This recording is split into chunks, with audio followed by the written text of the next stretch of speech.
আসসালামু আলাইকুম, welcome back to my another new video. সবাই কেমন আছেন? আলহামদুলিল্লাহ আমরা অনেক বেশি ভালো আছি।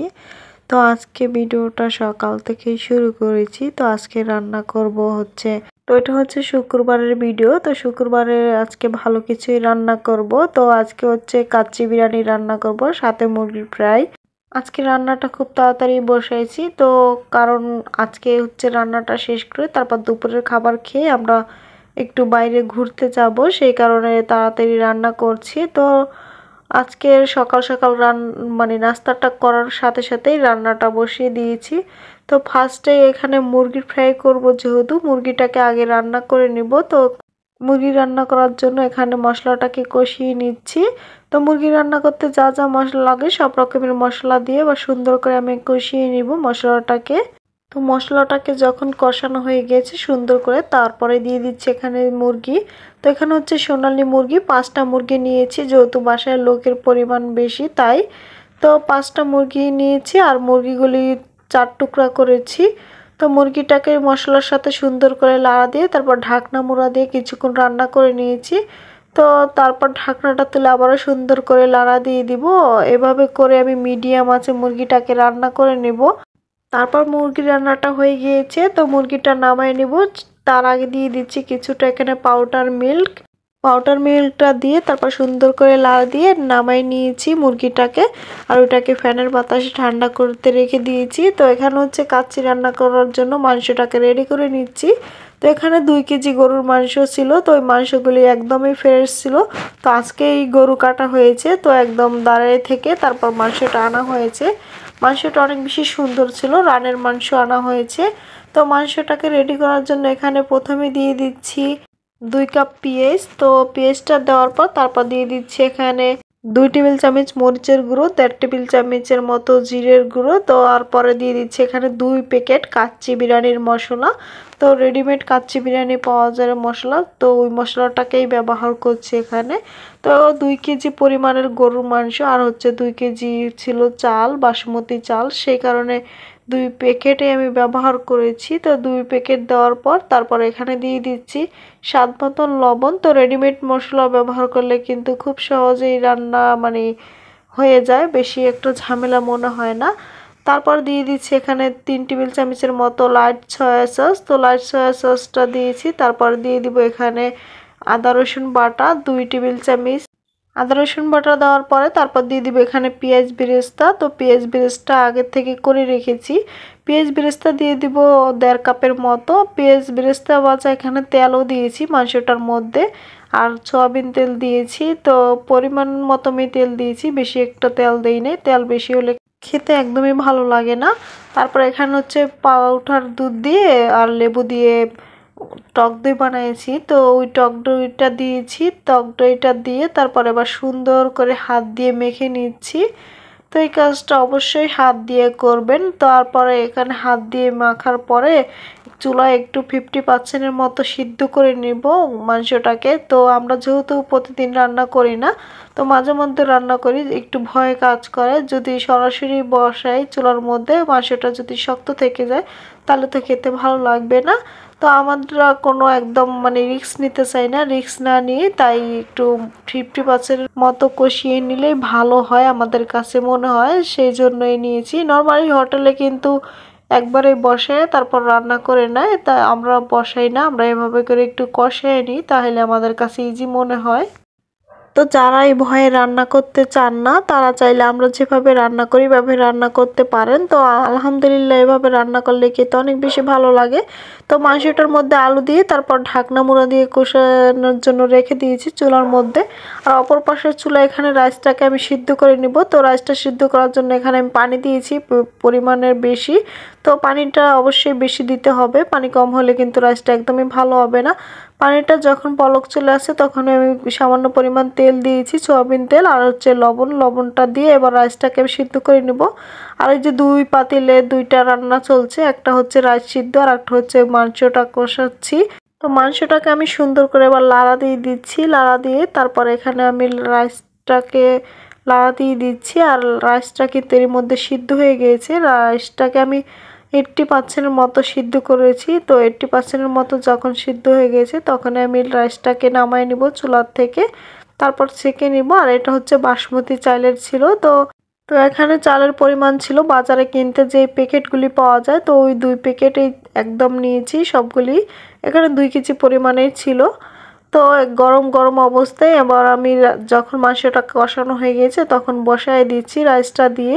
তো এই কাজটা করতে খুব বেশি ভালো লাগে। অনেক মানে সাজায় নিয়েছি, দেখতে পাচ্ছেন কিশমিশ, তারপর ঘি দিয়েছি, সাথে আবার আলু বাগারাও দেয় অনেকে। তো আলু বাগারা হাতের কাছে ছিল না, তাই আর দেই নেই। তারপর এখানে দিয়ে দিচ্ছি 1 কাপের মতো দুধ। তো দুধটা দেওয়ার পর তারপর দিয়ে দিব এখানে জর্দা রং। তো জর্দা রংটা আপনারা চাইলে নাও দিতে পারেন, আমরা একটু দিচ্ছি জাস্ট কালার আনার জন্য, দেখতে ভালো লাগে সেই কারণেই দিয়েছি। তো জর্দা রংটা পানি দিয়ে গুলিয়ে তারপর এখন আমি একটু একটু করে ঢেলে এভাবে করে দিয়েছি, এতে করে নিচ পর্যন্ত চলে যাবে। আর যখন মানে এটা প্লেটের মধ্যে নেওয়া হবে তখন কিন্তু খুবই ভালো লাগবে এই কালারটার কারণে।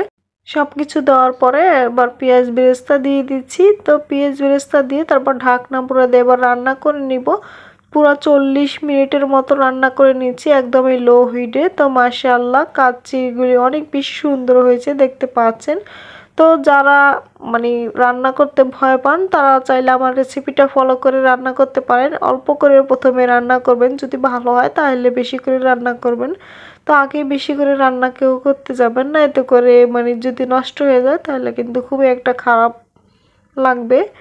তো এখানে হচ্ছে মুরগি ফ্রাই করে নিব। মুরগি ফ্রাই করার জন্য এখানে ডিম ভেঙে নিয়েছি 2টা। ডিম ভেঙে তারপর ডিমের মধ্যে কোট করে নিয়েছি।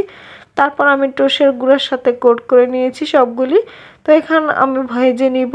তেলটাকে আগে থেকেই গরম করে নিয়েছি। তেলটা যখন গরম হয়ে গিয়েছে তখনই তেলের মধ্যে দিয়ে দিয়েছি। তো এটা ভাজতে বেশি একটা সময় লাগে না, অল্প সময়ের মধ্যে হয়ে যায়, যেহেতু আগে থেকে এটাকে রান্না করেছি চিকেনটাকে, সেই কারণে। তো চিকেনটাকে ভাজার পর তারপর আমরা দুপুরের খাবার খেয়ে নিব। তো দুপুরের খাবার খাওয়ার জন্য সব একসাথে বেড়ে নিয়েছি। তো এই যে মাশাআল্লাহ কাচ্চির লুকগুলি দেখতে পাচ্ছেন কত সুন্দর হয়েছে। আর এইটা খেতে আলহামদুলিল্লাহ অনেক বেশি ভালো লাগছিল। তো কোক আনা হয়েছে আর হচ্ছে সালাদ, সাথে হচ্ছে লেবু। তো আমরা খুব তাড়াহুড়া করে খেয়ে তারপর বেরিয়ে গিয়েছি। তো 2টা বাজে মানে সরি 2:30টার দিকে আমরা বাণিজ্য মেলা যাব, ঢাকা আন্তর্জাতিক বাণিজ্য মেলায় এই প্রথম যাচ্ছি এই বছরের। তো একদম লাস্ট পর্যায়ে যাচ্ছি। আর তো পরিমাণ ভিড় ছিল জাস্ট বলার বাইরে। তো আমরা অনেক মানুষই গিয়েছিলাম। তো এখানে যেহেতু আমরা অনেক মানুষ গিয়েছি আর সবার সাথে একটা একটা করে বাচ্চা ছিল, সেই কারণে বেশি একটা ভিডিও করা হয়নি। আর এত মানুষের ভিড় ছিল, ভিড়ের মধ্যে ভিডিও করলে কিন্তু একদমই ভালো আসে না। আর যেহেতু সাথে বাচ্চা আছে সেই কারণে আর ভিডিও করতে খুব বেশি ঝামেলা হয়েছিল। তো আমরা কিন্তু এর মধ্যে বাণিজ্য মেলায় চলে আসছি আর এর মধ্যে টিকিট কেটে তারপর আমরা সবাই মিলে ঢুকে গিয়েছি। আর দেখতে পাচ্ছেন কি পরিমাণের ভিড়। আর মেলাটায় আসতে আমাদের বেশি সময় লাগে নাই, কারণ আমাদের বাসা ছিল কুড়িল বিশ্ব রোড। তো কুড়িল বিশ্ব রোড থেকে আসতে একদমই সময় কম লাগে, তো সেটা তো সবাই কম বেশি জানেন। তো আমরা অটো দিয়ে মেলায় চলে আসছি। আর এদিকে হচ্ছে আলহামদুলিল্লাহ আমাদের আসতে কোনো সমস্যা হয়নি। আর রাস্তাটাও একদম ফাঁকা ছিল, কোনো জ্যাম ছিল না, সামান্য একটু জ্যাম পড়েছিলাম। তো আমরা আধা ঘন্টার মধ্যেই কিন্তু মেলার মধ্যে চলে আসছি। তো বেশি সময়ের লাগে নাই, অল্প সময়ের মধ্যেই চলে আসতে পারছি। তো এখানে হচ্ছে ঢুকে ফার্স্টে মিনহার জন্য একজোড়া জুতা দেখছিলাম, তো পছন্দ হয় কিনা দেখি। তারপর আর জুতাটা কেনা হয় নাই, জুতাটা আমাদের কাছে তেমন একটা বেশি ভালো লাগে নাই, তাই আর কিনি নেই। তো আমরা কিন্তু এবার ইচ্ছাকৃতভাবেই লাস্ট পর্যায়ে মেলায় আসছি। তো এর মধ্যে কিন্তু অনেক অনেক ইউটিউবার আপুরাই ঘুরে গিয়েছে, তো সবার ভিডিওতেই দেখতে পারছি। ইচ্ছাকৃতভাবে দেরি করে আসার কারণ হচ্ছে শুনেছি সবার কাছে লাস্ট মোমেন্টে আসলে নাকি দাম কমে পাওয়া যায় সবকিছু, তাই ভাবলাম আমরাও এবার একটু মানে লাস্ট পর্যায়ে যাব। তো লাস্ট পর্যায়ে এসে দেখি কোথায় দাম কম, আমাদের কাছে সবকিছু নর্মালি মনে হয়েছে। তো সবকিছুর দামে অনেক বেশি লাগছে আমাদের কাছে। তো আমরা যেহেতু দুপুরবেলা খুব তাড়াতাড়ি আছি আর আমাদের সাথে যেহেতু বাচ্চা আছে, অল্প সময়ের মধ্যে ঘোরাঘুরি শেষ করে তো মোটামুটি ভাবে পুরো মেলাটাই ঘুরে নিয়েছি। তো ঘোরা শেষে তারপর আমরা বাসায় ফিরে আসব। তো এই মুহূর্তে আমাদের সাথে বড় একটা দুর্ঘটনা ঘটে গিয়েছে। তো আমার ভাবির মোবাইল হারিয়ে গেছে, ব্যাগ থেকে চোরে নিয়ে গিয়েছে। তো ওই সময় এত বেশি ভিড় ছিল, ওই সময় আসার সময় সম্ভবত মোবাইলটা নিয়ে গিয়েছে। তো বাসায় এসে দেখি তারপর আমাদের মোবাইলটা নাই। আর যখন শুনতে পারলাম যে মোবাইলটা নাই ভাবির ব্যাগে, তখন কিন্তু খুব খারাপ লাগছিল। আর ফোনটা কিন্তু একদমই নতুন ছিল। তো নতুন হোক আর পুরান হোক, যাই হোক, নিজের হাতের জিনিস হারিয়ে গেলে কিন্তু খুব বেশি মায়া লাগে।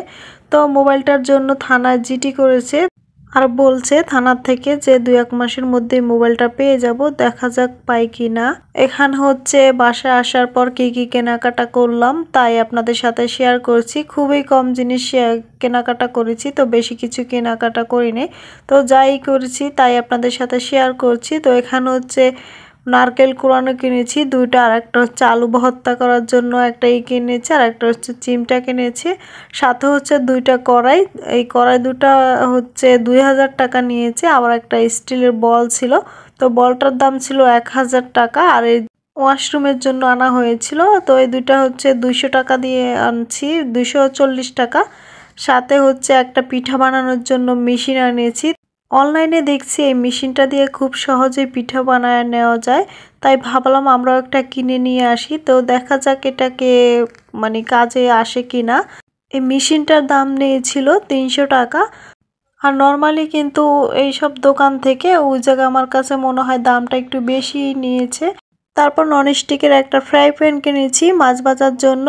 আর এই ছিল আমাদের মেলা থেকে কেনাকাটা। তো আজকের মেলা থেকে কেনাকাটার ভিডিওটা দেখে আপনাদের কাছে কেমন লাগছে অবশ্যই কমেন্ট করে জানাবে দেবেন। আর আজকে এখানেই বিদায় নিয়ে নিচ্ছি। আল্লাহ হাফেজ।